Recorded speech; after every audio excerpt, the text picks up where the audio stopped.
What's going on, Conscious Crew? I've got to tell y'all that I have planned on coming back. Y'all know, girl, this Desiree Perez, Demoree Hadley situation, girl, done opened us up to a whole new multiverse of madness over here, girl. Them people got it going on over there in the Perez household, girl. Got it going on real bad. And we're here to get into all the things that they done brought us into as members of the group chat that we never get an opportunity to ask if we want to be invited into. Okay. So before we get into it, go ahead and run those lights up. Y'all already know what time it is. Run the lights, run the lights, run the lights, run the lights, run the lights, girl. All this reading I'm having to do, all this critical thinking I'm having to do, girl. Girl, I know I make this look easy, baby, but it ain't, honey. I be exhausted, y'all, when I get off live. It's a lot to give. What a time, child. Especially when I got to read and think at the same time. You know, to make it informative and critical for y'all, child. It's a lot. So please run the likes up. It don't cost you nothing. It's free 99. If you appreciate everything that I do day in, day out here for you guys. Also, if you guys want to support the platform, keep the lights on around here, keep StreamYard going around here. Girl, StreamYard is $100 now, y'all. And I got the maximum platinum day in package, child. So run all of that.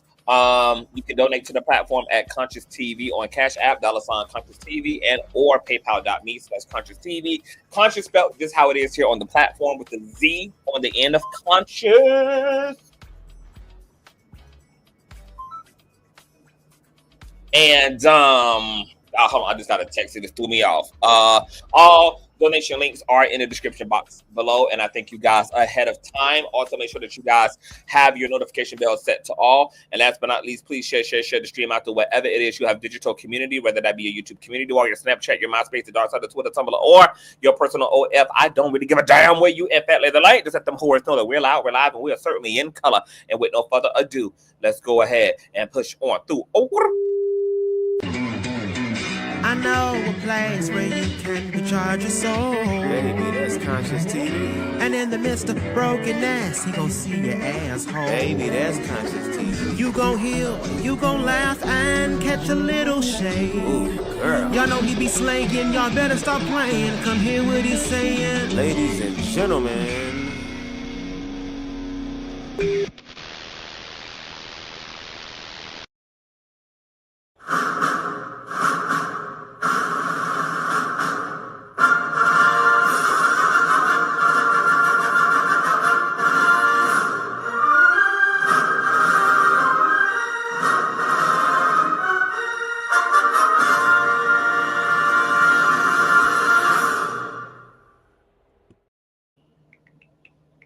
What's going on, you guys? Hold on.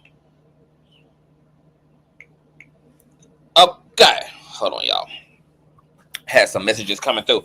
All right, girl. We're here to get into this unfolding drama, y'all. It is just a lot going on, child. I wasn't even going to initially report on the whole lawsuit against Roc Nation CEO Desiree Perez, but I did. And then it's just kind of been a scarlet letter and leading us on down a epic and chaotic ass rabbit hole, girl. There's really so much going on here that it is supernatural that I'm even able to keep up at all.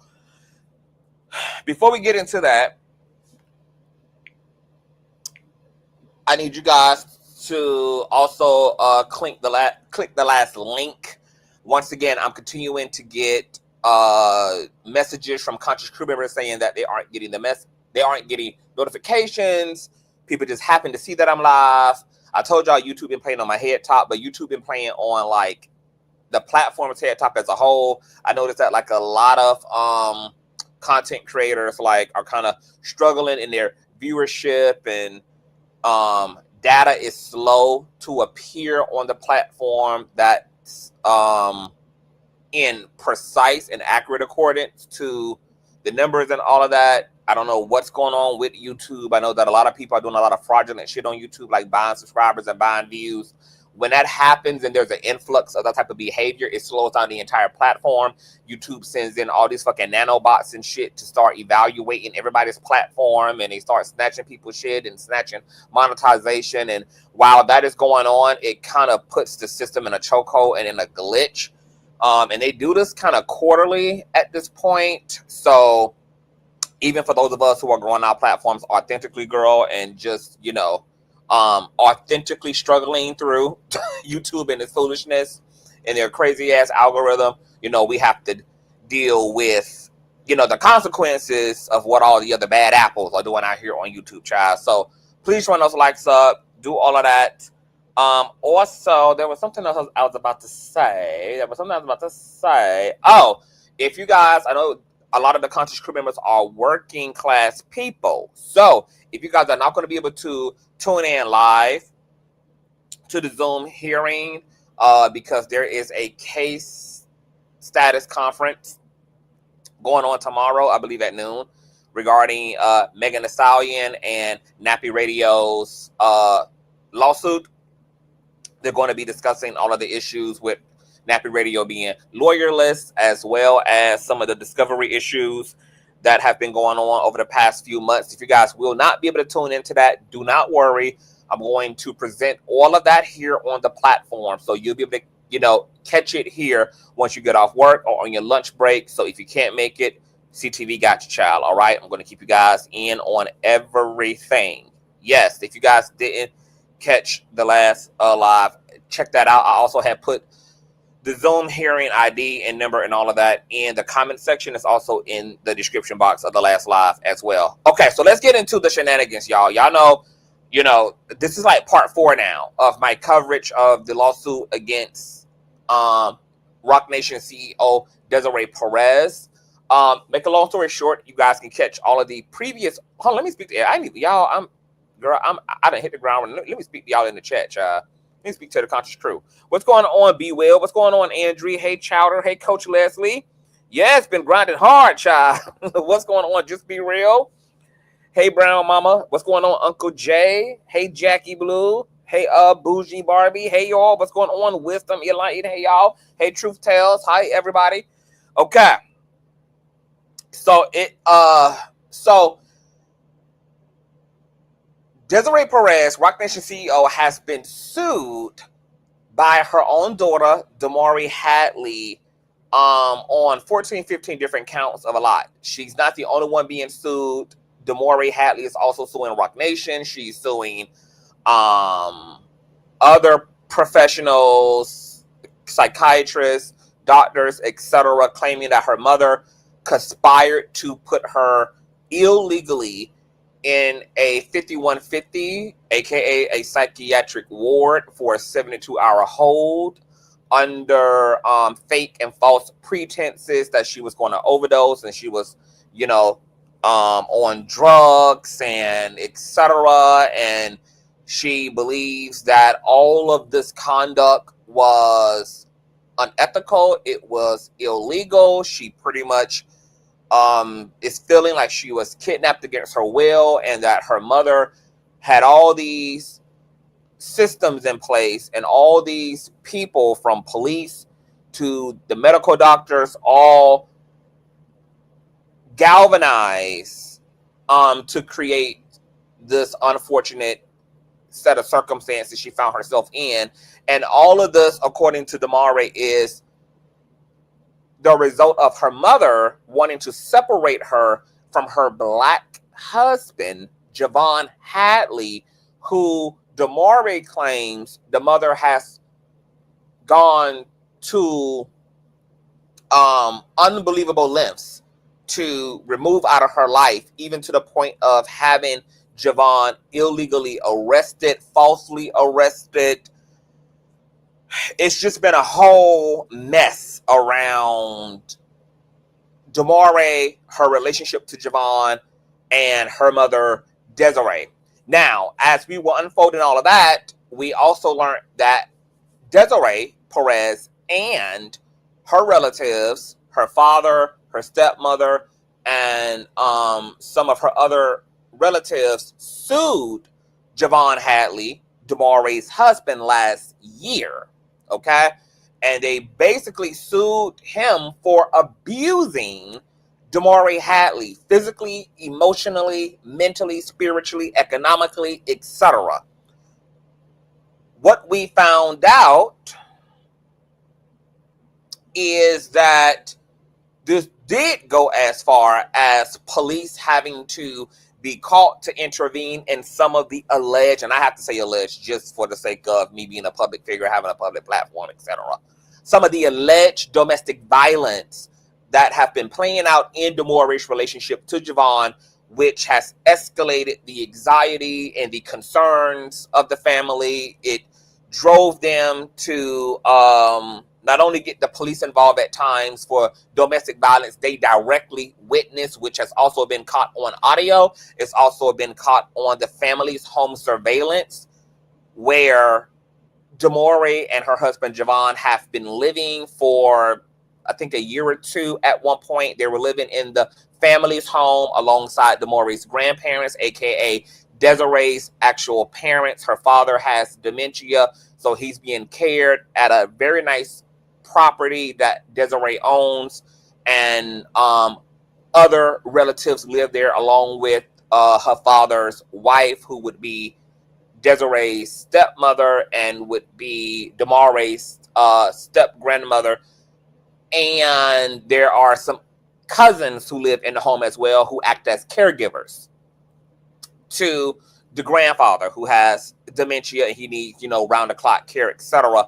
So Demoree and her husband lived at the family property for a while, and there have been various DV incidents that have been caught on audio as well as caught on video. Some of that evidence has been going viral all over Twitter, etc. Demoree addresses this evidence in her complaint, but she also attempts to play in the face of the general public and create a different narrative for that said evidence as well, which I have found to be very interesting. And we read the family's lawsuit against Javon last night in part 3. So if you guys missed out on that reading, please get into that. I think we were the first to read the lawsuit out loud verbatim. Today, we're going to get into Javon Hadley's response to that lawsuit.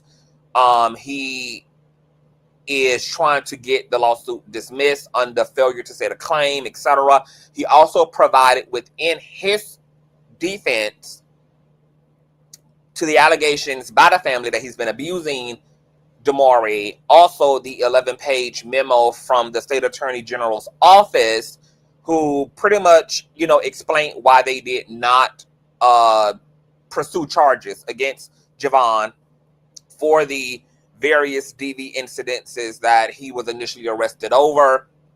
They talked about the alleged evidence that was given to them by Desiree, and pretty much, gave us insight into why Javon walked free and why they had to clear him of the charges. That also paints an entirely different story than the one that Demoree is trying to spin, even in her complaint against her mother, as well as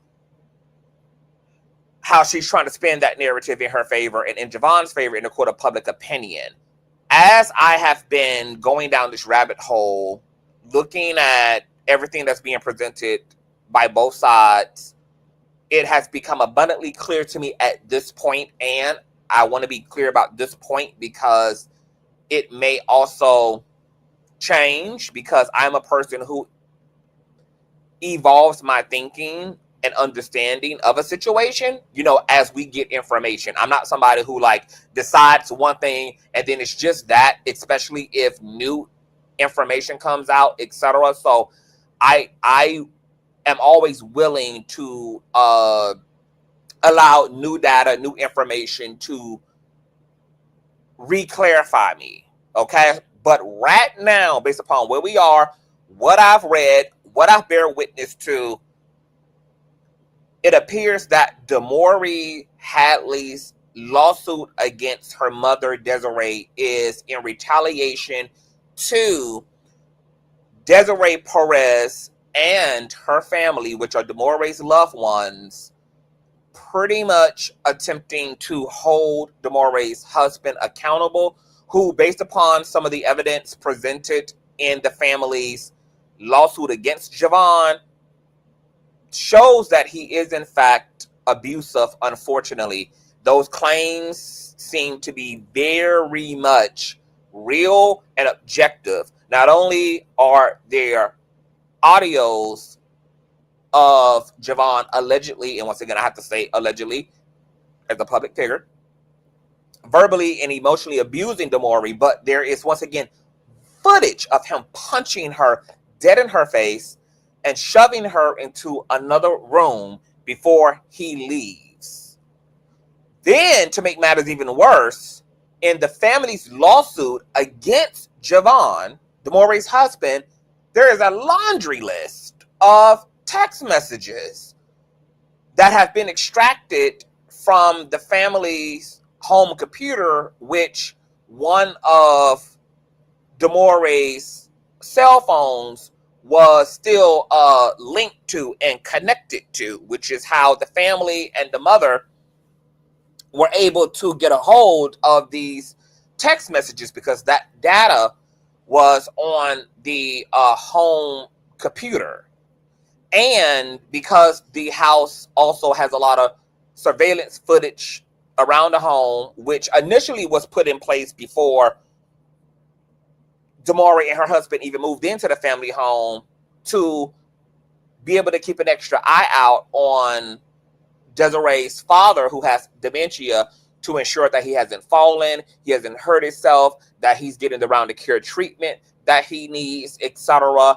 And then because there were some incidences with some strange people pulling up on the property at some point during Demoree's stay at the family's home, she requested, according to Desiree, there be additional surveillance put in place, for added security. Well, come to find out from the family's lawsuit against Javon, according to Desiree, based upon the text messages that were put in that lawsuit, that was just a cover story about strangers pulling up to the property. We need extra security.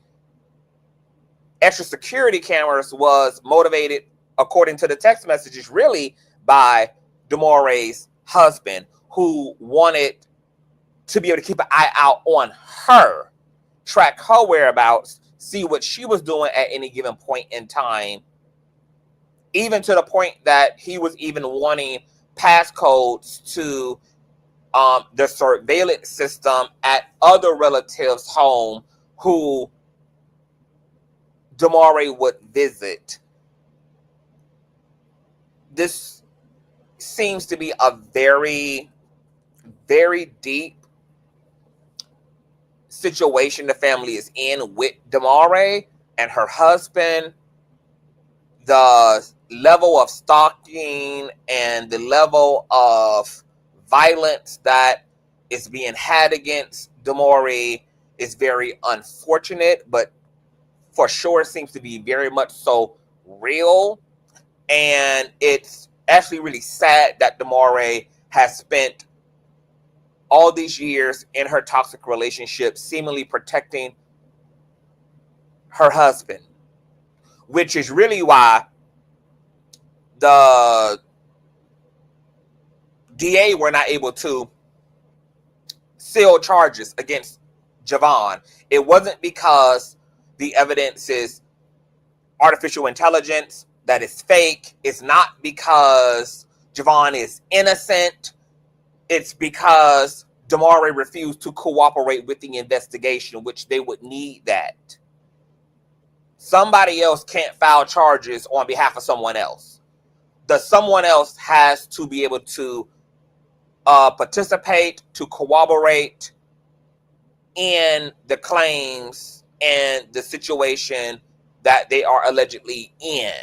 The DA does not like to move forward without having their star witnesses and having the plaintiff and or the victim in cooperation with them, because that typically falls very flat. All right. And Demoree, actually, according to the Attorney General's memo, went over and beyond to obstruct Desiree's attempt to hold Javon accountable for the abuse he's putting her daughter through. So we're going to get into that memo, etc. So I just wanted to lay all that down for y'all in case y'all have been missing out on it, girl. Get into all the previous parts. What's going on, baby mother Ken Goddess? Hey, Alexa. Hey, Ian Gardner. Hey, Diamond. What's going on, Miss Gemini? Hey, Lady T. What's going on, Truth Tells? Hey, y'all. Hey, y'all. It's a lot going on, y'all. Right. Demoree's mouth is moving, but the husband's voice is coming out. Man, it's a mess. So let's look at the evidence first and foremost. For those of you who haven't missed it, this is the evidence that is going viral right now of Demoree's abusive husband.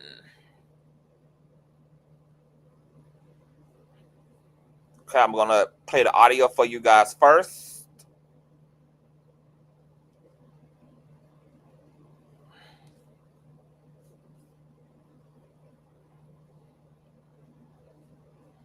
Make sure everything's good.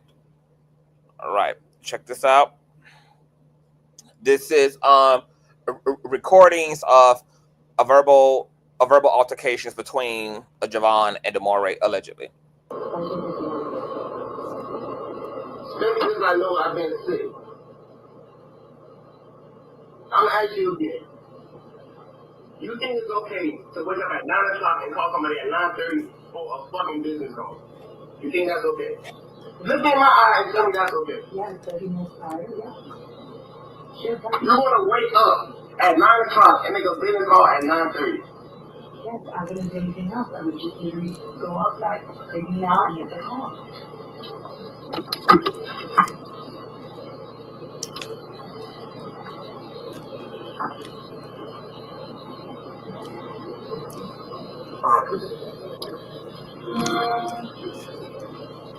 Change my service to 5%. I'll pay you what I want to pay you because you're gonna be a 5% Demoree.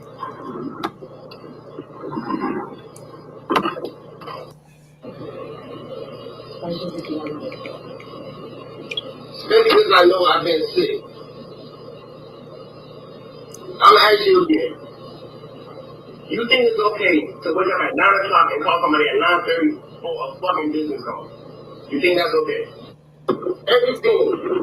Fuck it. Oh, my mama. You know your mama thinks you the dumbest motherfucker ever? No, let me in my eye. Let me when I'm talking to you. Let me in my eye. Let me in my eye when I'm talking to you. I'm talking.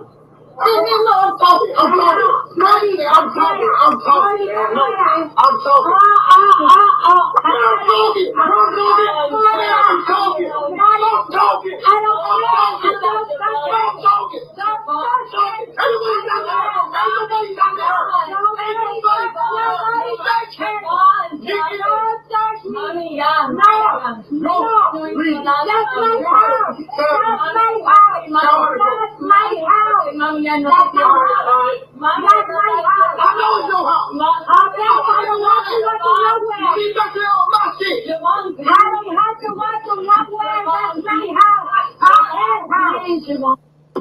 So as you guys can see here, a multitude of voices entered the room. This is all of the family who filed that lawsuit against Javon last year. You can hear who appears to be the grandmother.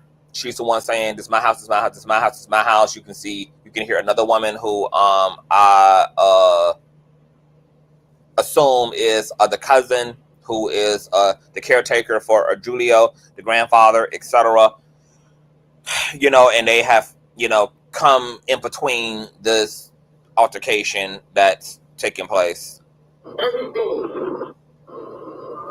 See the shit you do? That's what you do. That's what you do. God, what you think I'm gonna do? We got money on the line. What you think I'm gonna do? What you think I'm gonna do? What you think I'm gonna do? What you think I'm gonna do? I'm recording for this. You doing cop talk on the fucking phone. What you think I'm gonna do? Please, Javon. Man, shut up. I'm talking. I told you I'm gonna call your mama. Hello, I'm sorry, Mr. Perez. We had a business meeting. I told Demoree. And nobody. Now he's speaking to Desiree at this point, who I'm going to assume is on speakerphone now. She's been contacted. He seems to be trying to clean up his behavior now that she has made an appearance either via FaceTime or via speakerphone, etc. I'm just talking. Nobody did anything to nobody. I'm here having a conversation with her. We had a business meeting worth a lot of money. I'm telling her to call you to see if her decision was okay. The business meeting is due.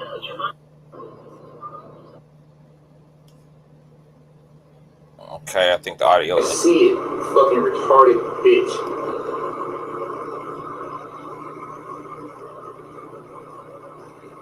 Bet I made some sense tonight, though. He absolutely changed his voice, and he should have, because they're living in a family home that's owned by Desiree, who is the head honcho. You know, she's the one, you know, she's the big boss. You know, they're over there living in the lap of luxury due to Desiree. You know, this family home Desiree purchased, I think in their complaint, she actually owns 2 family homes. And, you know, the homes were created for her family, for them to be able to, you know, have a good life in, have a safe and proper roof over their head, you know, for the care of her parents, etc. And they're temporarily living in the family's home. So absolutely, he changed that tone when the landlord got on the line, honey. Okay, definitely softened up. Definitely, you know, got some femininity about himself when the landlord entered the group chat. You don't even see it, you fucking retarded bitch.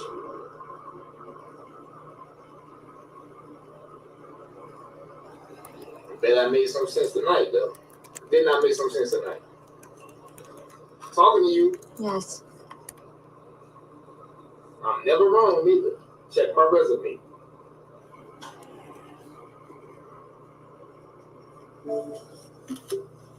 Yo. Yes. This whole week, don't come to this room.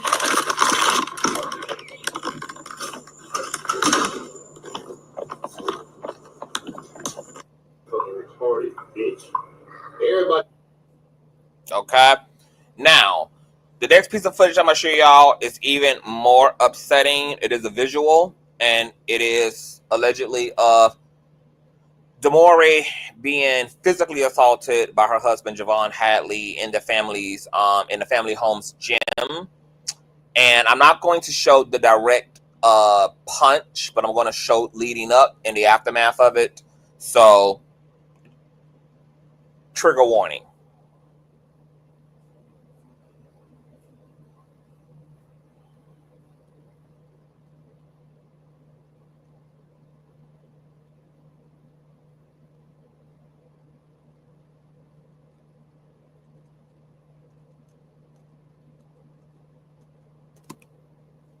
Okay, you can see he swings and he punches her dead in the side of her face. And then he shoves her back in the house. And then he leaves with his book bag in tow. Seems like he throws up a middle finger as well. So all of this is going viral right now. The family put a lot of this evidence in their lawsuit against Javon last year, and Demoree got her goofy ass out here suing her family for basically doing what loved ones do when another loved one is in distress and being victimized and can't help themselves. There's also another issue with Demoree. Her lawsuit is honestly just falling apart almost immediately. It's not falling apart in a court of public opinion because the the court of public opinion is interested in just scandalizing Roc Nation's name, that they can't really get to, they can't move that aside and actually deal with the actual lawsuit and deal with the specifics of these things, because Desiree's defense was absolutely, it ripped the daughter's complaint apart, girl. Ripped it apart. Hold on, y'all.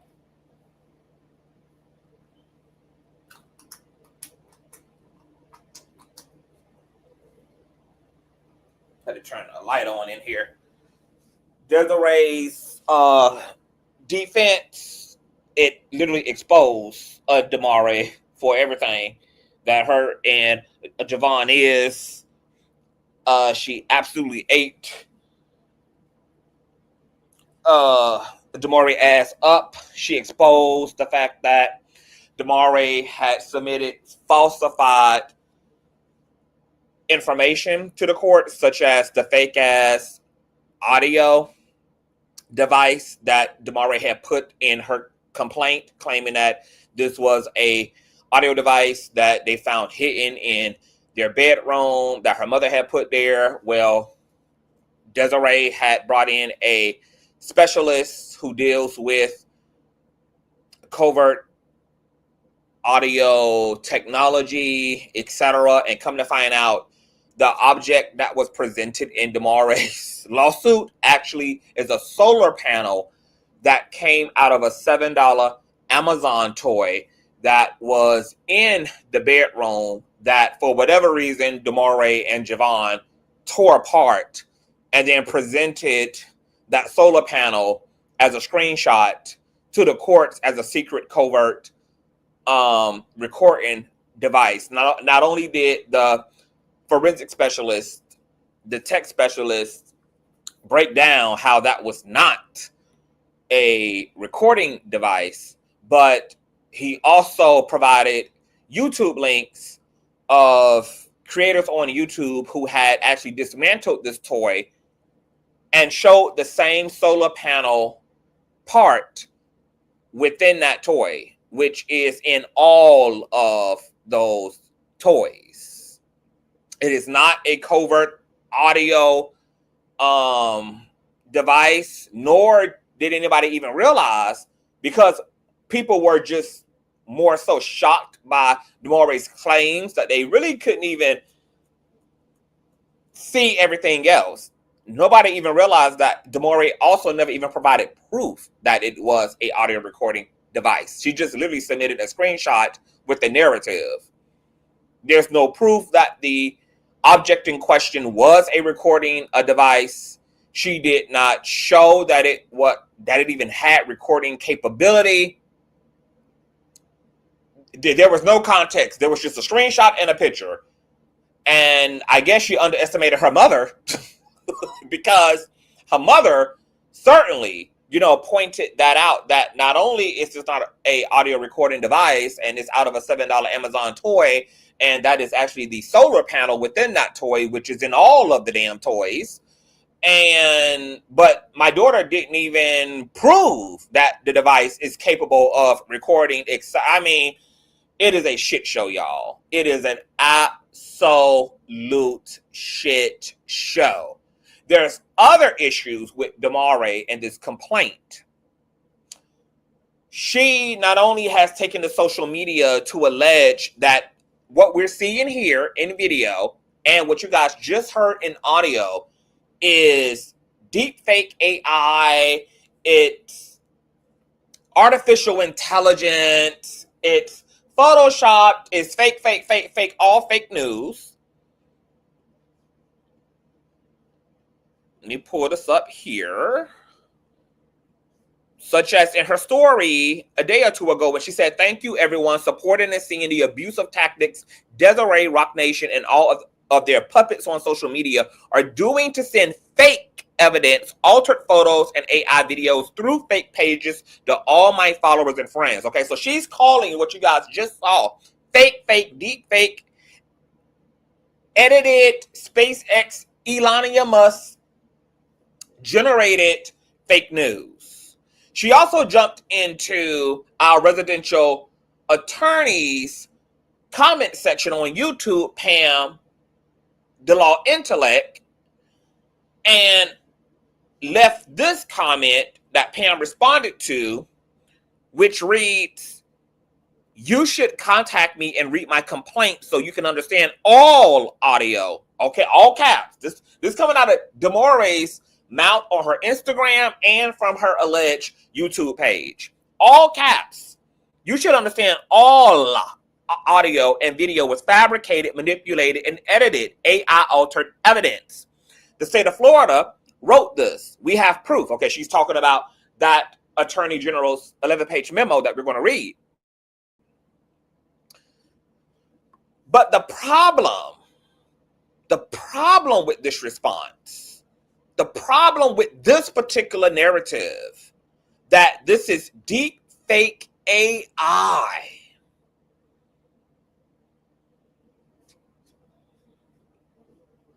is in her complaint.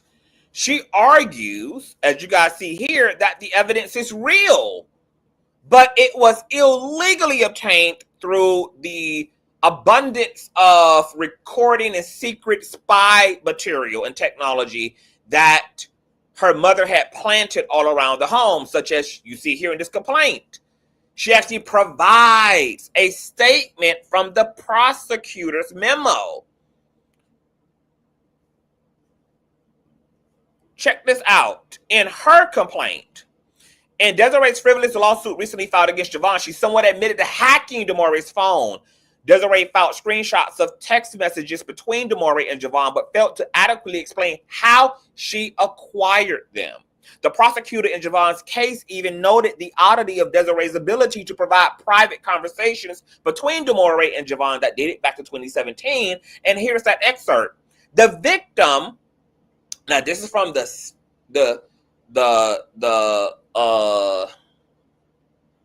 state attorney's office. The victim is very concerned with the conduct of her family. The victim, aka Demoree, found a tracker in her luggage and believes she was followed to the SAO when she came in for her pre-file statement. When the victim came into the SAO, an attorney for the witnesses also appeared and inquired with the receptionist as to the whereabouts of the victim. The victim claims her family has hacked her iCloud and accessed her private data. The victim's mother provided the state with a Google Drive of evidence which contained private conversations that the victim had with the defendant dating as far back as 2017. Her complaint goes on. As explained below, Desiree used illegal bedroom recordings, stolen iCloud data, and other means during her conspiracy to fraudulently convince people that Demoree needed to be unlawfully committed. Wait, my love. These are two different statements.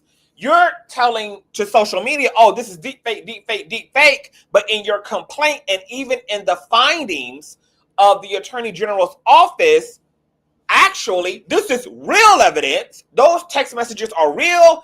That video is real. Those audios are real. And in your paperwork, you're arguing not that it's deep fake, but that your mother illegally obtained these things by breaking into your phone and using secret recordings, etc. And my question is, why are you lying to us then? Because now your integrity is at play. The Attorney General's office findings were that this was real evidence, but they didn't pursue it because you were not cooperative and you were telling them that the things they had in their possession were things brought about by your mother invading your privacy. Those are two different statements. That, oh, this is real evidence, but it was unlawfully obtained, versus, oh, this is all fake, fake, fake, fake, fake. You're telling social media, who you obviously think are a bunch of dummies, who cannot maintain continuity of their thinking and their thoughts, who will not remember what you said here and then what you said there. You literally must think that social media are a bunch of lousy people who are just emotional and hit the ground running with sensational headlinings and is getting caught up in all this urban mythology that you guys are always trying to spin about Roc Nation and Jay-Z, etc. But that's not what all of us are. Some of us read. We remember what you say.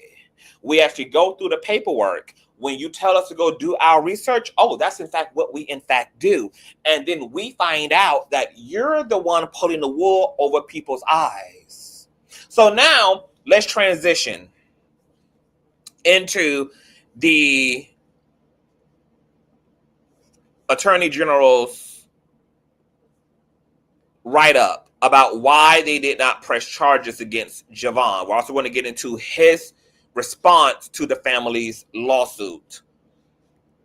A shout out to the street committee who have also been sending me all of the things. Okay, so let's get into the Attorney General statement that Demoree loves to, showboat around in an attempt to persuade the public that, her mother has lied on her, perfect, loving husband, and that these claims that he's abusive are lies and unfounded, because that's not quite what the general attorney's findings are, and that's not quite why they were not able to pursue charges. It wasn't really because there wasn't nothing to pursue. It was because, well, let's read here, you guys. You guys ready? Please give me a thumbs up, thumbs up, thumbs up, thumbs up. We need all of that, all of that, all of that, all of that. Please run the thumbs up, everyone. Okay? On December 30th of 2023, Javon Hadley, the defendant, was arrested for one count of battery in case number there against Demoree Lopez, the victim.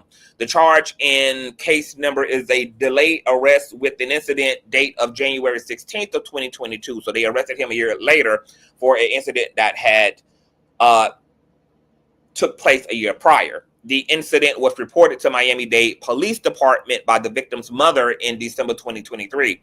The state dismissed the case on February 23rd of 2024 due to the lack of victim cooperation and the incident date being past the statute of limitations. So your man got off on the technicality of the statute of limitations, okay? Basically, the incident was too old for them to prosecute. But the second major component, while you're out here calling your mother a liar in this complaint, and you're trying to vindicate your alleged abusive husband by misrepresenting the facts from the DA side, is that you did not cooperate.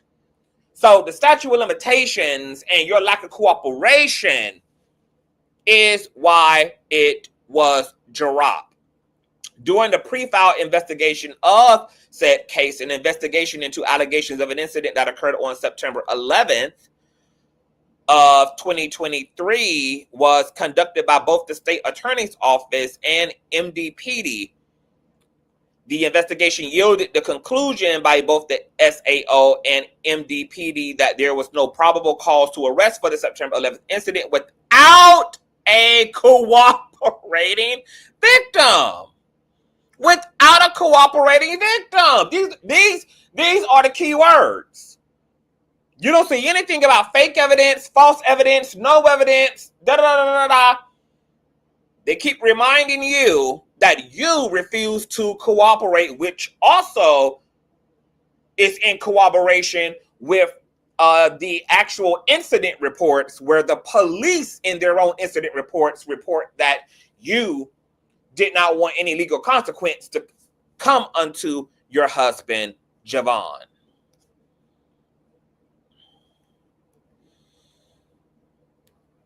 At the time, Desiree Perez, the victim's mother, was represented by Brett Squartz, or however the hell you pronounce the last name. On April 5th of 2020, for one count of assault and one count of battery in case number here. The charges in the case number there stem from the September 11, 2023 incident. That is the same incident the SAO previously investigated and concluded that without, once again, the victim's cooperation and testimony, we could not meet the statutory elements for the 3 crimes the victim's mother wanted the defendant investigated for, which was a battery, assault, and false imprisonment. On April 8th of 2024, the defendant was arrested for 1 count of domestic violence injunction violation in case number. The new arrest stems from a violation of the stay-away order issued in case number here. The case referenced above, there was probable cause found at the bond hearing for 1 count of pretrial release violation for returning to the residence of the victims in violation of the stay-away order in that case. So, they were able to hold him accountable for going back to the residence during the time that there was a stay-away order in place. I don't even know, Demoree, why you even put NBC News or the public onto the Attorney General's memo, because it actually vindicates your mother. Like, and that's what's so weird about the whole thing, is that you're actually vindicating Roc Nation, and you're also vindicating your mother. I don't know why you would even think that this was evidence that could vindicate your husband or vindicate you, when the Attorney General's memo is talking about you lacking, as the victim, cooperation. You refusing to testify according to, admit accordingly, to be accessed accordingly regarding the said charges, said evidence against your husband. You're the reason. Not that there's no evidence, not that the evidence is false, not that the evidence is fake AI, not that the evidence, any of that. You, the non-cooperating victim. And without you, they can do nothing for you.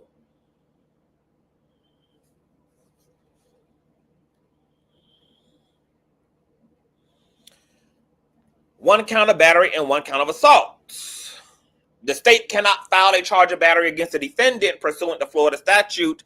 The offense of battery occurs when A, person 1 actually and intentionally touches and strikes another person against the will of the other, and 2, intentionally causes bodily harm to another person. The state does not have a good faith basis to file a battery charge in this case because the victim has consistently maintained that a battery did not occur. Victim maintains it was a heated verbal argument only. You obstructed the charges. You obstructed the investigation. You obstructed your family attempting to hold your dude accountable for going upside your motherfucking head in that gym, going upside your motherfucking head in that room, strangling you, beating you, etc. You obstructed it. Not that your mother is lying, not that your family is lying, not that The consistent running theme right out of the gate is you are the main reason why they had to let Javon walk. You insisted upon protecting him. You persisted upon getting in front of these claims, because as we can see from the text message thread that your mother posted in her defense in the lawsuit you filed against her, you can't live without your dude.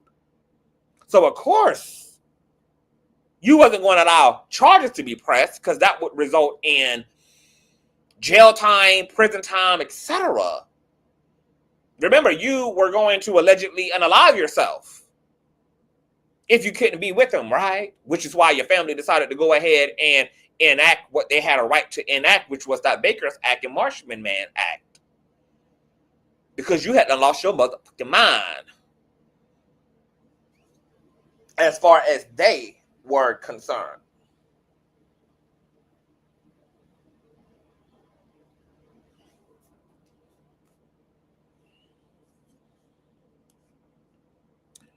This precludes the state from moving forward. The state does not know what happened on September 11, 2023. The victim has consistently... Oh my God, girl. Y'all. I can't believe this woman has even highlighted this memo. I really cannot believe that she believes this memo makes sense and is cohesive in the narrative she's trying to paint about her mother, when it actually vindicates her mom and her family for everything that they did that she has a problem with, including getting her psychologically evaluated. The Attorney General's office does not say that your man is innocent of charges, that they found zero basis for evidence, but that you continue to consistently obstruct their investigations. The victim, Demoree Hadley, has consistently maintained to MDPD and the SAO multiple times and under oath that nothing physical happened. The state does not have specific information on what happened or may have happened. The state does not know if, in fact, the defendant battered the victim, how many times the defendant may have hit the victim, where he may have hit her, whether the victim pushed or hit him first, etc. Essentially, we do not have a testifying witness that can describe the battery or what occurred inside the room. Let's get to Demoree Lopez herself, the victim. The victim in this case has never stated that battery occurred. So here it is, despite audio, despite visual, despite text messages, despite everything, you got in front of them people's face and maintained that you were not a victim of DV and that your man has never, ever been abusive to you. That's what you commenced to doing. The victim stated to officers on the date of the incident that nothing had happened. Quote, there was no physical altercation and that Mr. Hadley just raised his voice loudly during the argument, even though in the audio, in the audio, we can see you squimmering and afraid for your life, saying, please don't hurt me, don't hit me. Patrol officers on scene the day found no probable cause to arrest anyone. Additionally, when Detective Williams went to the victim's home on December 29th, 2023 to investigate the case here and this one, the victim, Demoree Hadley refused to go to the station, refused to let the detective into the house, and told the defendant not to come out of the house in order to avoid being arrested. We have yet to get to fake evidence, fake news, the mama is lying. No, despite all the evidence that was given to them by your mother, you single-handedly refused to do your part. You refused to go to the station, refused to let the detective into the house, and told the defendant not to come out of the house in order to avoid being arrested. On September 11th of 2023, the victim also told witness Olga Zayas that nothing had happened. The victim is heard on the audios provided by the victim's mother telling Ms. Zaya that nothing happened. The victim also maintained her position during the bond hearing held, even though ironically, the police officer from his incident report stated that he heard you saying that it did happen and that you didn't want him to get in trouble. The victim maintained her position during the bond hearing. So you went to the bond hearing and all, and continued to double down on, he ain't do nothing to me. Quote, we've been together 15 years and I've never been abused in my life by my partner. I mean, unless you consider what happened in that gym to have been a love tap, I guess you haven't ever been abused, ever. The victim attempted to remove the stay-away order, which was denied by the judge. So you also tried to get that sliced in half, but the judge stuck to their GUNs in that case. In a hearing held on April 16, 2024, the victim stated that on September 11, 2023, her and Mr. Hadley were, quote, having a verbal argument about a business decision I had made. Further, the victim states, quote, so Olga Zayas walked into the room. She tells us that my mother had some type of camera without our knowledge inside the room and that she was made aware that we were arguing and that I possibly was beaten up. I clarified, no, I haven't got hit and nobody got beaten up. The victim came into the SAO on April 26, 2024 for a pre-file conference. The victim provided the state with a written statement which states, quote, victim was never attacked nor hit, beaten by the defendant. The victim also wrote that on the date of the incident, it was just a, quote, verbal argument, and she was, quote, never physically attacked. The state does not have a good faith basis to file a battery charge against the defendant based on circumstantial evidence provided by the witness. There are no eyewitness to the battery. The two witnesses in their recorded statements confirmed they never saw the defendant strike or physically touch the victim. Further, the witness in their pre-files never stated they heard a slap, only that they heard fighting, yelling, and things being moved around. The witnesses never saw what the victim looked like before the incident occurred. It is impossible to establish whether or not the victim had redness to her cheek prior to her argument with the defendant. This does not amount to circumstantial evidence to establish a battery occurred.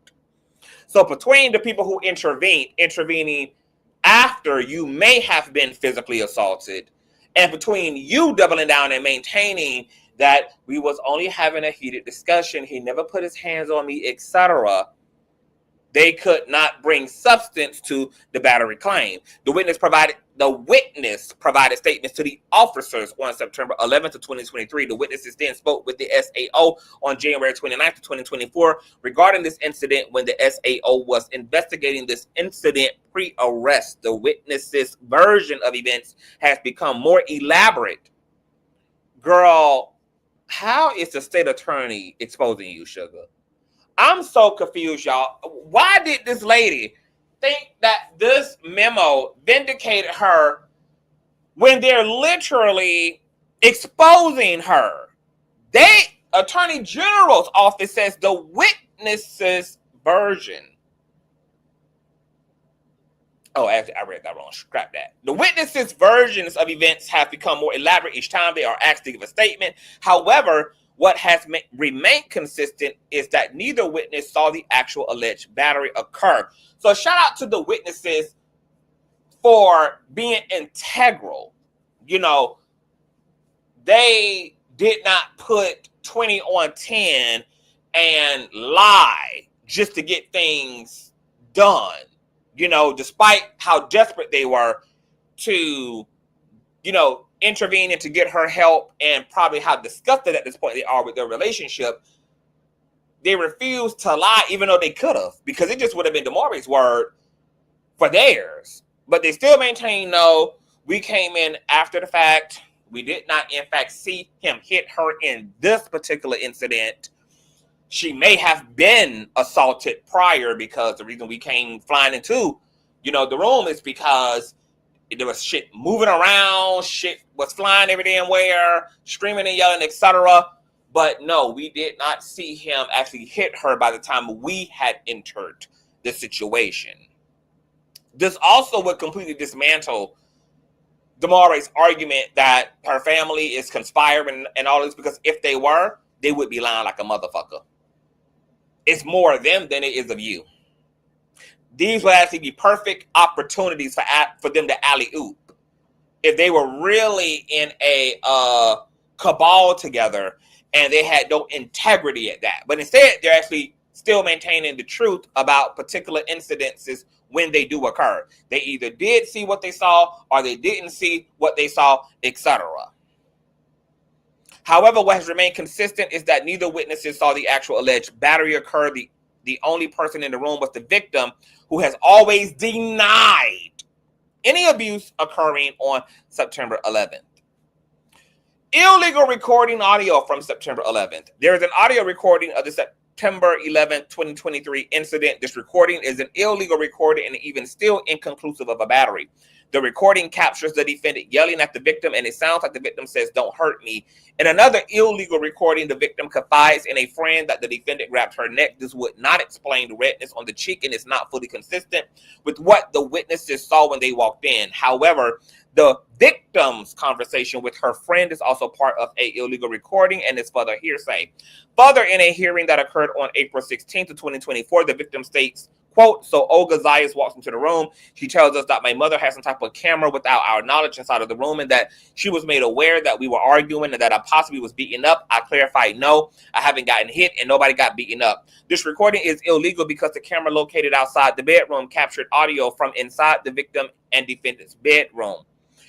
Wow, so this statement is also explosive because, according to the Attorney General, despite your claims in the lawsuit that secret recording devices were in your room, They actually say that the audio captured in this particular incident actually is from a camera that's mounted outside the bedroom that so happened to have caught the audio, which of course it would, because your nigga is loud as hell, screaming and yelling at you, calling you out of your name, completely irate,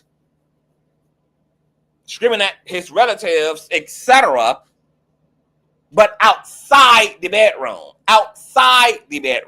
is where the cameras were.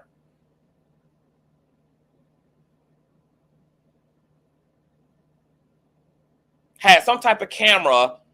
Hold on. Where was I?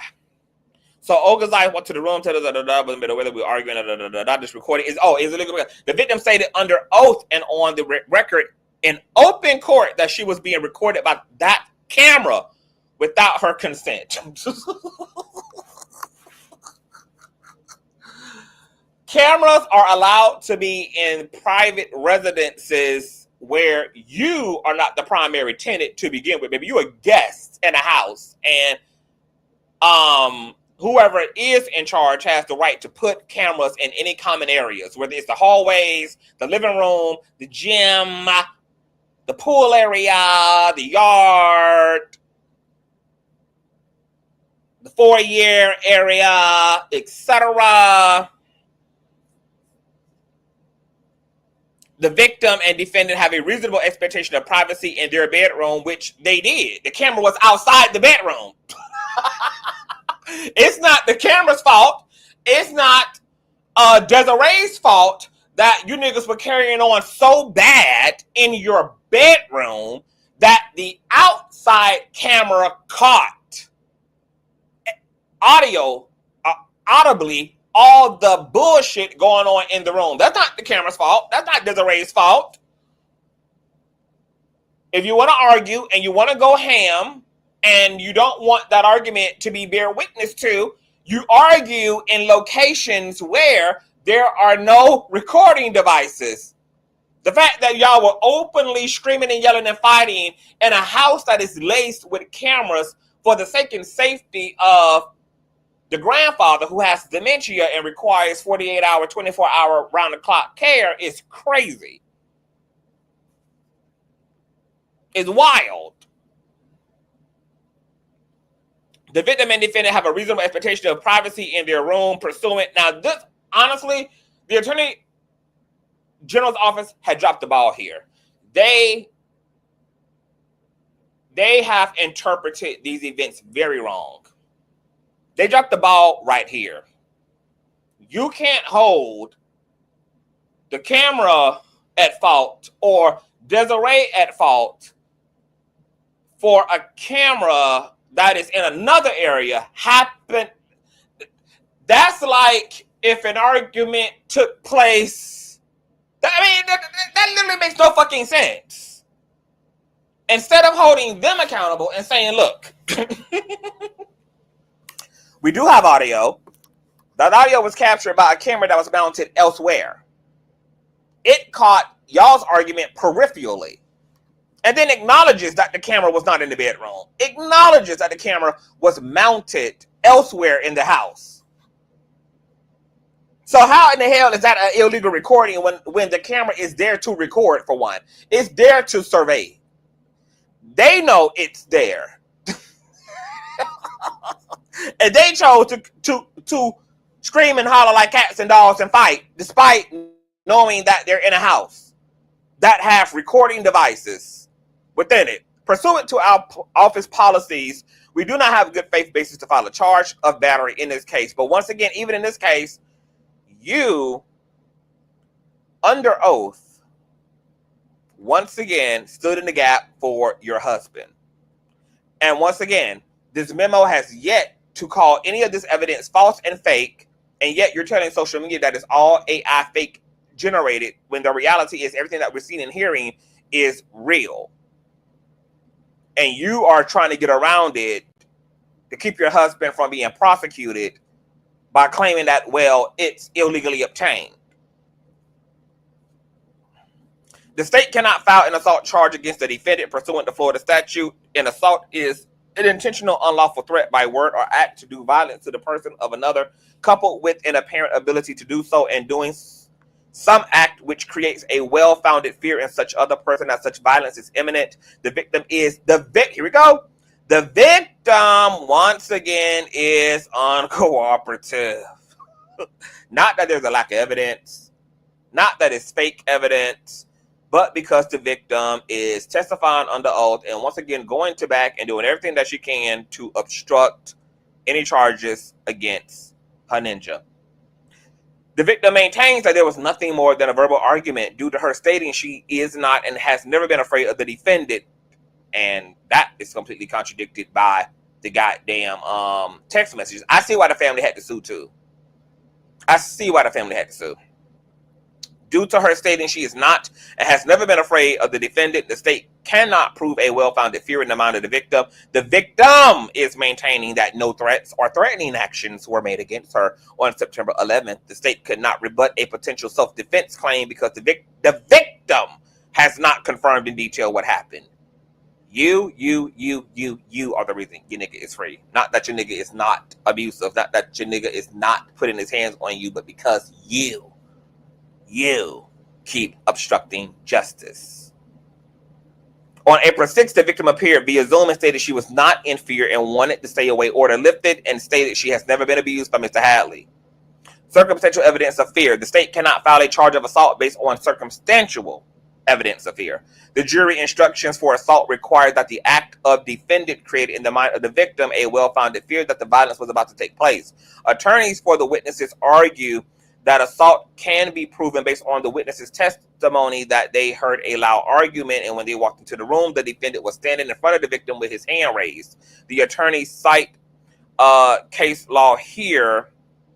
Quote, a denial of fear is certainly a factor that may be weighed against other circumstances presented, but it is not conclusive.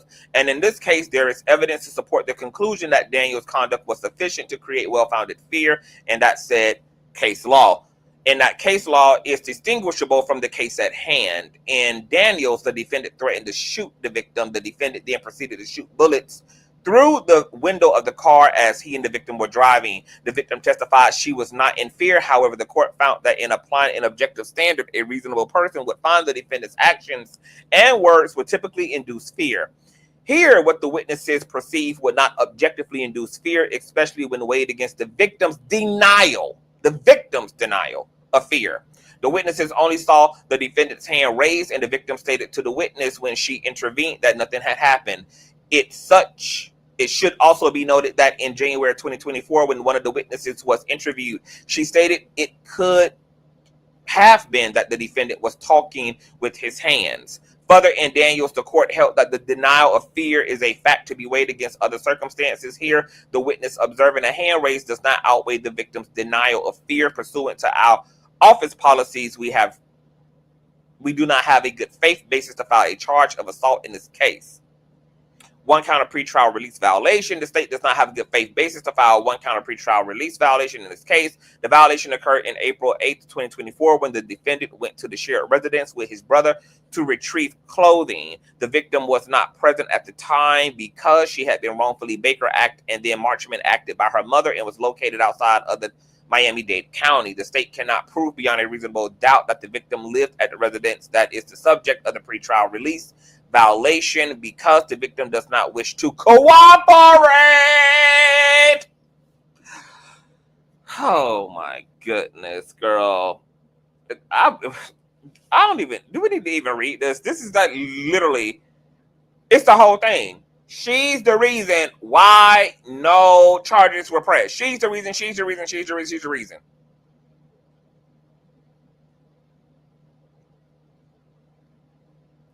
Violation because the victim, Demoree, does not wish to cooperate. The address listed for the victim is here.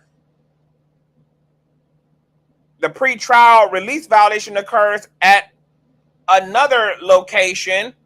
This arrest was prompted by a private investigator hired to follow the defendant. The private investigator contacted the MDPD sergeant to report the defendant at the residence, which was under surveillance. This violation is not based on any contact with the victim and was quite frankly discovered through questionable means. When the arresting officers arrived on scene, they had no idea why they were there. They responded to a domestic violence violation, but were directed to go to the address by the sergeant. A private investigator then approached one of the officers to provide them a copy with the stay-away order.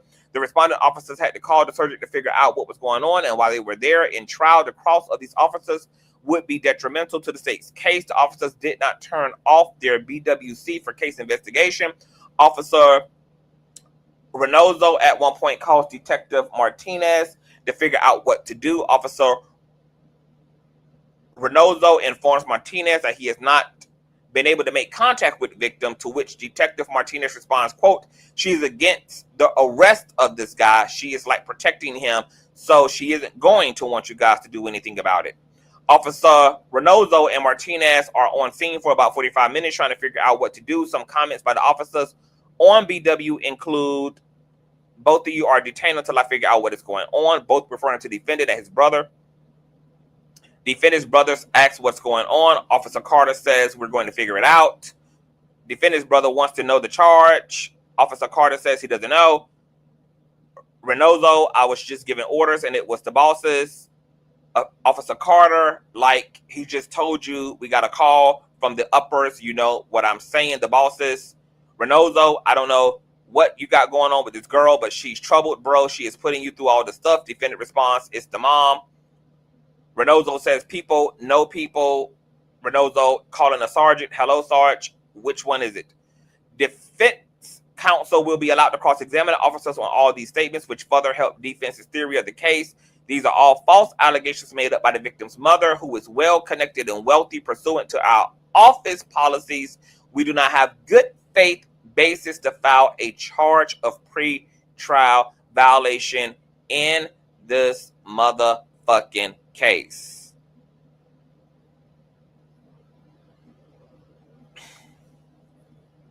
And once again, even in this goddamn case,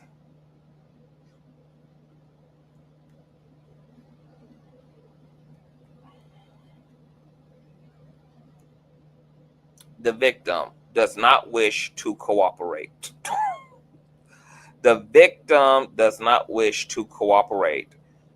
And she was in the mental ward at this time. So she was also unreachable. She had not been cooperative at any point in any incident. And then the circumstances around him being at the house and the private investigator, it was too muddy, it was too much gray.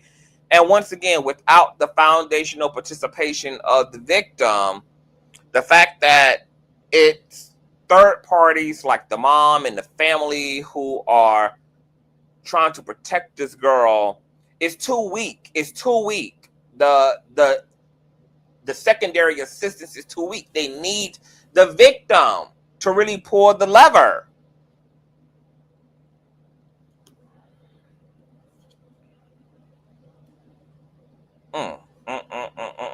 And once again, all this stuff just debunks Demoree's narrative that Roc Nation and Desiree has all these systems in a chokehold, because clearly the fact that your man is walking free and the fact that you and your toxicology report came back clear of drugs proves that there's no conspiracy and that there's no cabal, that your mother is in with these people, or else your man would be locked up.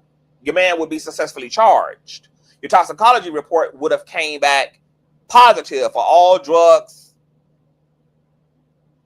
accordingly, and you would be institutionalized somewhere to this day.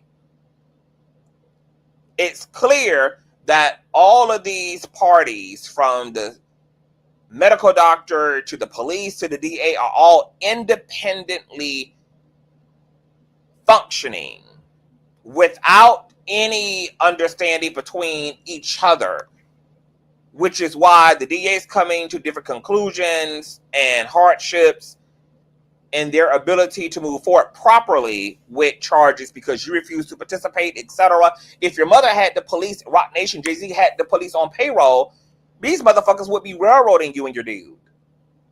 Y'all wouldn't have a shot in hell. You would be in a mental ward somewhere and his ass would be in goddamn prison. But instead, the same doctor that you're claiming your mama was in cahoots with, that unauthorized sending you to a treatment facility, etc., also was integral enough to allow your drug test to come back negative of any drugs.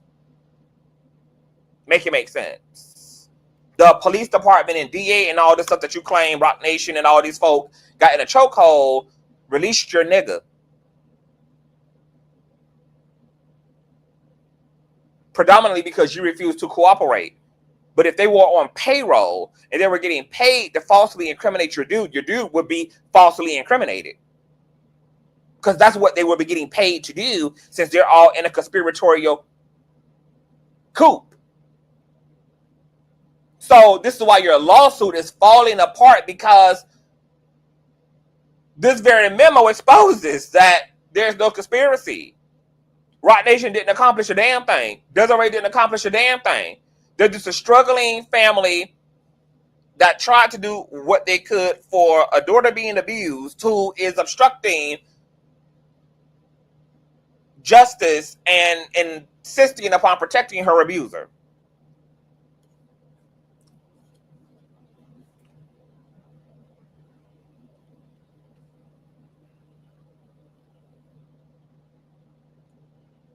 Page 8. We got, what, 3 more pages to go? Jail calls. The state cannot proceed with additional charges based on the defendant's jail calls. The alleged violations contained on the jail calls do not threaten the well-being and safety of the victim. Further, the state cannot introduce these jail calls as they are hearsay within hearsay, and there is not an individual to introduce them through.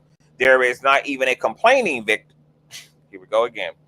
There is not even a complaining victim to say that she received the alleged messages from the defendant. During the April 16th hearing, defense counsel asked the victim if the defendant made any attempt to reach out to her via jail calls or any means. The victim responded no.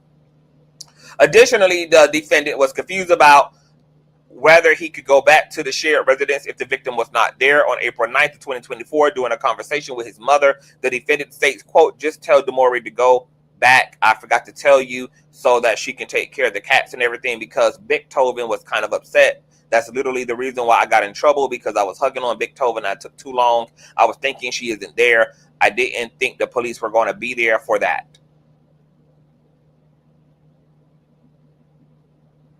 Additionally, the alleged violation is a conversation between the defendant and his mother on April 9th of 2024, where the defendant states, quote, "Tell her, Demoree, she can go to the house and it's gated and everything, and she can be at the crib because I cannot be there anyways." So wait a minute. The man literally admits that his personal understanding is that not only can he not be around her, he can't be at the literal property, but then admits he went to the property to quote unquote take care of the goddamn cats, and because she wasn't there, he thought that he was not going to get in trouble, but contradicted that by establishing that he knew simply being there was a part of the stay away order. Tell her to take the charger. She got a spare key. Tell her she can take my car and then go to the house. She can be around the crib. Tell her to go to the crib and take my car so she can have a car and a crib. Defendant's mother responds that they found out that they, presumably the victim's family, parked her car in Jeffy's house. Jeffy seems to be the victim's grandfather. Defendant says, quote, "She can go to the crib. There's no point in both of us being at the house, being out the house. Somebody got to take care of the house. We got a cat in there." It is important to note that the victim's mother is suing the victim for her vehicle under theories of conversion breach of contract. Ethical considerations. In pursuing of justice and truth, the state must take into consideration ethical issues that have arisen during the course of the investigation. The incident was previously investigated by the former division chief of the misdemeanor domestic violence unit, assistant chief of the domestic violence unit, as well as the MDPD detective who spoke with the witnesses, reviewed evidence, including a Google Drive of recordings and transcripts, body-worn camera, and an affidavit supplied by the attorney for the victim's mother. After a thorough review, both the SAO and MDPD informed the attorney and the victim's mother via telephone and email that there was no probable cause without a cooperating victim. Here we go again. Not that there's no evidence. Not that it's all deep fake AI. Not that her mother is lying.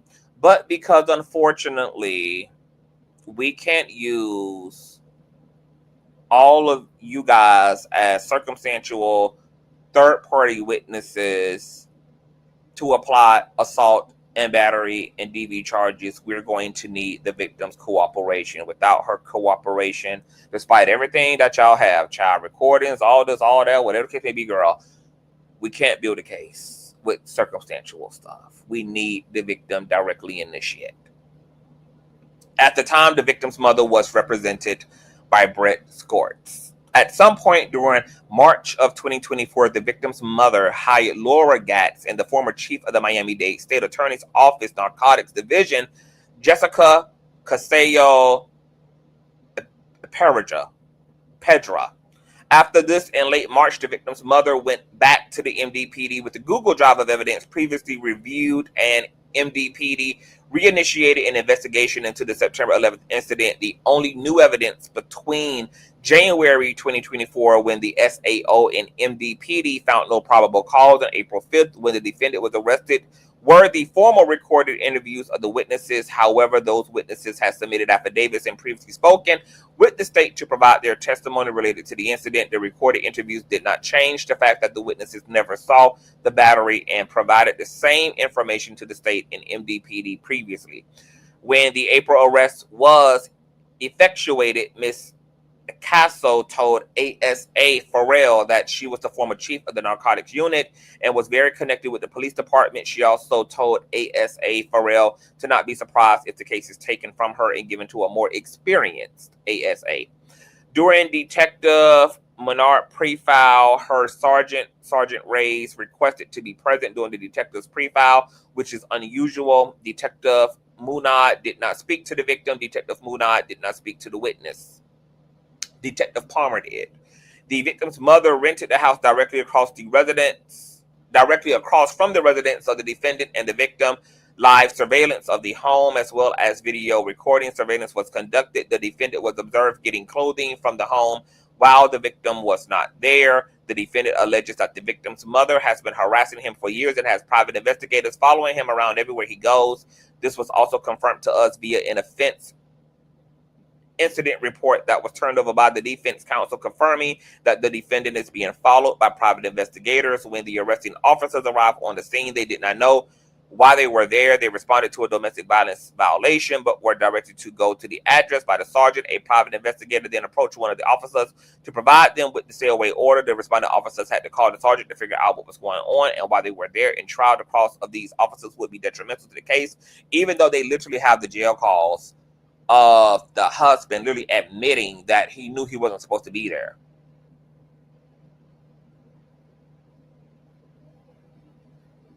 And last time that I checked, it's not illegal to employ private investigators.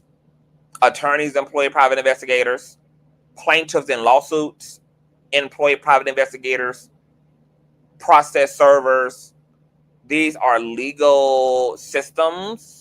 These are legal people, and they are literally employed to do exactly what the fuck they're doing here. Spy. Obtain this person's whereabouts, whether it's for a paternity test, whether it's for a defamation lawsuit, whether it's whatever the case may be. You know, it's not illegal to get a house across the street. Because here's what my whole rebuttal would have been, and I would love to get a hold of, because Desiree's attorneys also responded to this memo as well. I need to get a hold of Desiree's attorney's response, because the attorney allegedly got off in the ass of the Attorney General's office as it relates to some of their findings or some of their wording and verbiage in their write-up, etc. Even though the write-up still nonetheless vindicates the family, the memo is clear that the real reason why they really can't do nothing with all the things they had from Desiree and the family was because Demoree obstructed the whole investigation, from begging the judge, defending her nigga under oath, the whole nine.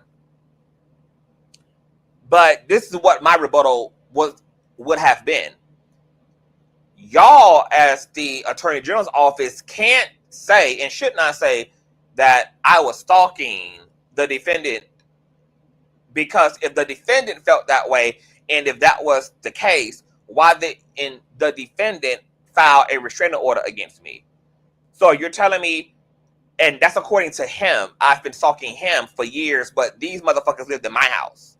These motherfuckers are in my home where I pay the motherfucking bills, where I provide a roof over the head of my loved ones, and I'm the one stalking them. And then they've made no provisions to actually substantiate that by also getting a stay away order of their own against me, or a restraining order of their own against me, or a protective order of their own against me. But just because they say I've been stalking them, just because, hey, I may have a house across the street, you damn right, it ain't illegal to. I got a daughter who's stigmatized, suffering from Stockholm Syndrome, who's being whipped, and there's nothing y'all can do for her because she refuses to let y'all help her. So I'm going to continue to keep an eye on my daughter's fucking abuser. And if there's a house available across the street, I'm going to surely get it. I'm going to ensure what I have a right to do. Get these legal, private, yet public professionals, aka private investigators, to do their jobs. Because if something happens to my fucking daughter, you best believe, bitch, I'm going to have the dominoes laid to the ground to bring her murderer to justice. It ain't gonna be no ifs, ands, or buts about it. So since y'all can't do nothing for us because she refuses to let y'all help us, I'm taking matters legally into my own hands. So I'm glad that Desiree responded to the Attorney General's office via her lawyer, because some of their verbiage is real raggedy. They're taking the word and the opinion and the perception of the husband in this case. They kind of have dropped the ball a little bit, even in how they're explaining the whole stay away order situation, because it said earlier in this same memo that a judge continued to invoke the stay away order. So then how are y'all at the same time kind of trying to slide Desiree when a judge in the case did not lift the stay away order despite Demoree trying to get it lifted? This memo literally says that. And he's in jail accordingly at that time, talking to his mother about why he's in jail. Because I came to the house to treat the cats. I didn't think that would be a problem because she wasn't there. And then turns around and says, well, she need to get the keys and get the spare key and all of this and all of that because I ain't supposed to be there anyway. So he knew he not only wasn't supposed to be around her, but that he also wasn't supposed to be at the residence because it's her residence. And a judge doubled down on the stay away order. But y'all are not maintaining, the proper continuity of all of that. It's raggedy. The alleged violation contained in these jail calls is based off of a call made on April 9th, 2024. The call, the defendant tells his mother to tell Demoree to go back to the house because the defendant have pets. The defendant is concerned about the pet, stating Big Tovin Cat was kind of upset. The defendant was referring to the day when he was arrested and stated that it is why he was at the residence for so long, because he was hugging on Big Tovin. The defendant further states to his mother to tell the victim that she can go back to the house because he cannot be there anyway. The defendant states she can take his car, that the victim has a spare key. The defendant states, tell her to go to the crib and take my car so she can have a car in the crib. Further, the defendant tells the mother that the victim can go back to the crib, stating that ain't no point of us being out of the house. Somebody got to take care of the house. We got a cat in there. Even if there was considered third-party contact in violation of the stay away order, it is not harmful and not a threatening nature, which I agree. All that conversation is not threatening. The victim is very concerned with the conduct of her family. Okay, these were the other considerations that the DA had to take into consideration. The lack of the victim's cooperation, and then the things that she was alleging. The victim found a tracker in her luggage and believed she was followed to the SAO when she came in for her pretrial statement. Now, once again, look at how this whole sentence is layered. They have no proof, and they've established that they had no proof to even verify this because they literally say that the victim believed this to be the case. They had no proof that a tracker was on her. They had no proof that the tracker had actually been put there by anybody when, if there had been a tracker, the tracker could have been put there by Demoree, who was building her own case against her family to deflect and to obstruct their attempts to get her husband put away. There shouldn't have been a consideration. It should have been null and void. This is all suspicion and speculation. When the victim came into the SAO, an attorney for the witness also appeared and inquired with the receptionist as to the whereabouts of the victim. The victim claims, okay, once again claims, belief, suspicious. This is hearsay. Her family has hacked her iCloud account and accessed her private data and information. The victim's mother provided the state with the Google Drive of evidence with contained private conversations that the victim had with the defendant, dating as far back as 2017. The victim's mother is also suing the victim under case number here for her vehicle under theories of breach of contract and conversion. The lawsuit alleges that the victim's mother brought the victim the car and she was not to dispose of it without the mother's permission. Per the complaint, the defendant has wrongfully asserted control over the vehicle, causing harm to the plaintiff specifically by threatening to dispose of the vehicle to the third party in exchange for monetary gain in direct violation of the party's agreement. The victim's mother called in a false 911 call in December, which is a crime in and of itself, and reported the victim was getting kidnapped, which is also a lie. And Desiree already has debunked that by including the actual transcript and incident report from the responding officer in that case, who literally said that he received a call from dispatch of an anonymous caller. So what the Attorney General's office did, unfortunately, even in some parts of their review and write-up, is they just took Demoree's word for things, having no idea that what they were taking her word for were actually lies, was inaccurate. And they did not seek investigation. They just allowed Demoree to tell them all these things. Had they actually done their homework, even on the things that the victim was telling them in an attempt to defend her husband, they would have known that Desiree actually did not call in a fake 911 call. The actual incident report exists. It was put in Desiree's response to a motion to dismiss and the lawsuit against her from Demoree, and that information is still available. So once again, I understand why Desiree got her lawyers on the Attorney General's asses. But this is a false statement and this is a lie. The call that came in was anonymous. The victim's mother also petitioned to have the victim Marchman acted, and the victim was Baker acted. The witness under oath told ASA subpoena and ASA for real the victim does not do drugs or drink. The Marchman Act was voluntarily withdrawn April 5th, the day the defendant was arrested. For the case number here, the victim of April 16, 2024 testified under oath that she was apprehended on Wednesday, March 27th around 6 p.m. I was tricked into going to Daytona Beach where I was falsely accused. So I was Baker acted and Marchman acted. My mother accused me of having a history of doing drugs and having a mental. The victim then denied ever using drugs or having any mental issues. Okay, so that's the whole 11-page memo. Victim non-cooperative, and they can't do nothing with circumstantial evidence without cooperation from the goddamn victim.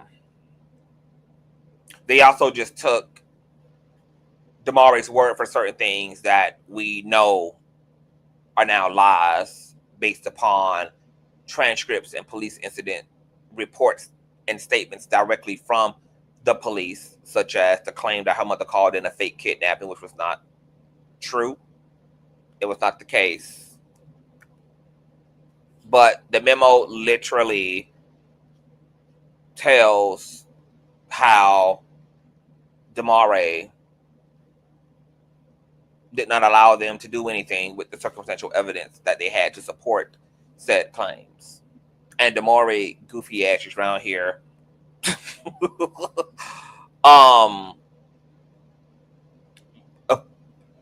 putting excerpts from this memo into her own complaint without also realizing that even in the parts that she thinks is doing her justice actually don't.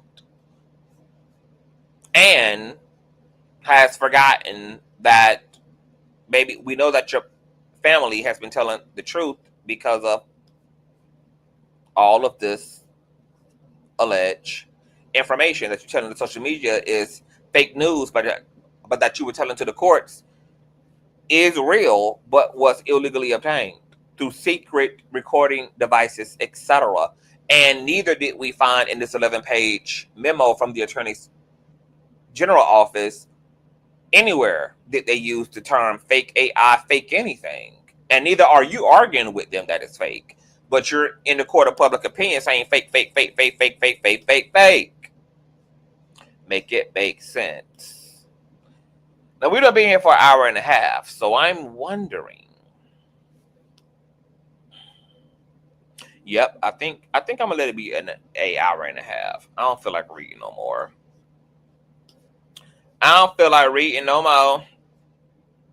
We're gonna come back in part 5 and get into the husband's response to the lawsuit against him by the family. And remember that Demoree has to attempt to respond to her mother in the lawsuit she filed against her mother. And tomorrow, Megan Thee Stallion and Nappy Radio have a case status conference about discovery and her being lawyerless, which, if you guys are not in the building to see for yourself, it'll be right here on the platform. If you guys enjoyed the content, enjoyed the live streams, make sure you catch the previous live stream. You guys already know what to do. Subscribe to the friend of a friend of a friend. Shout out to the new subscribers. We're at 53.5 and climbing. If you guys enjoy what I do here, you can also show some love. I will be on a Zoom in the morning. Okay, Chef, are you going to record on the Zoom too? Because I want to be up so bad. I'm going to try to set my alarm. But, baby, can you please record it and send it to me in case I ain't there, Chef? Because, baby, it's going to be our best. But I should be there. I should be there in the building for shizzle. Tomorrow noon, I believe. I put the Zoom link and stuff. Oh, you can't record it. God damn it. Well, I thought anything that was open to the public could be recorded. It can be recorded. Are you sure?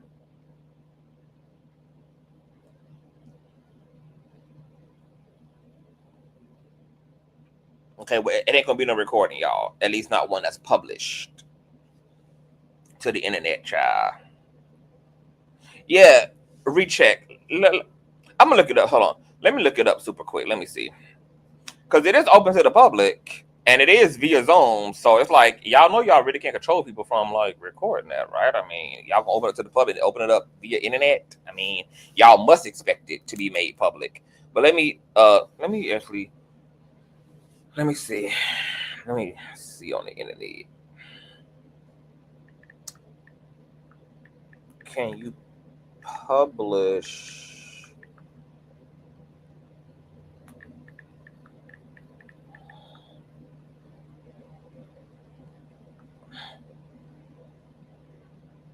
In general, court hearings are open to the public and can be observed in person or through remote access. However, publishing court proceedings, especially electronically, may be restricted in certain jurisdictions and types of cases. Okay, so yeah, maybe I'll call in to see, since it depends apparently. But yeah, check if you can, Chef, and let me know. Let me know.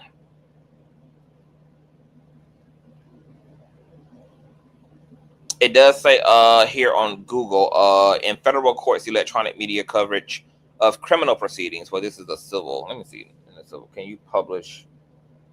Oh, let me see. A civil court hearing. In general, civil court hearings are open to the public and can be covered by the media. However, specific procedures and rules may exist depending on the jurisdiction and the nature of the case. Some proceedings may be closed to the public or have limitations on media access. Most court proceedings, including civil hearings, are generally open to the public, allowing individuals to attend and observe. The principle of open court ensures transparency and accountability within the judicial system. Okay, so it may be open. Media outlets often have the right to attend and report on civil court hearings, but this right is not absolute and may be subject to certain restrictions. Even in open court, there may be restrictions on media activities, such as prohibitions against recording or broadcasting proceedings, or limitations on the types of information that can be published. Okay, yeah. We'll definitely do our due diligence. If you find anything in particular to that point, Chef, let me know, boo.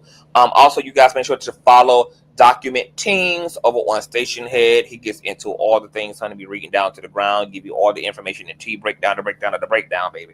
Okay, so get over on Station Head and support Document Teams, and that's Teams, Tingz, you guys. All right, we're going to be up and running first thing in the morning.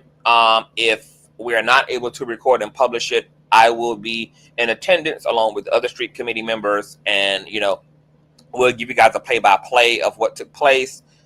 And it'll probably be an open panel. So a Document Teams, I would love you to come up tomorrow if you are available after the Zoom meeting. Okay, you're mainly on X as a Document Teams, right? On X. Document Teams on X. Don't you have a Station Head too, though? Document Teams. Or am I thinking about another content creator? Yes. Okay. Yeah. Okay. Document Teams on X and Station Head, Tingz. And if you're in the building, boo, I would love for you to come up so we can just talk about it, talk about what happened, get into our thoughts about what's moving forward, etc. and all of that. And we will come back tomorrow and get into the rest of the paperwork regarding this lawsuit against Javon by the family, get into his response, etc.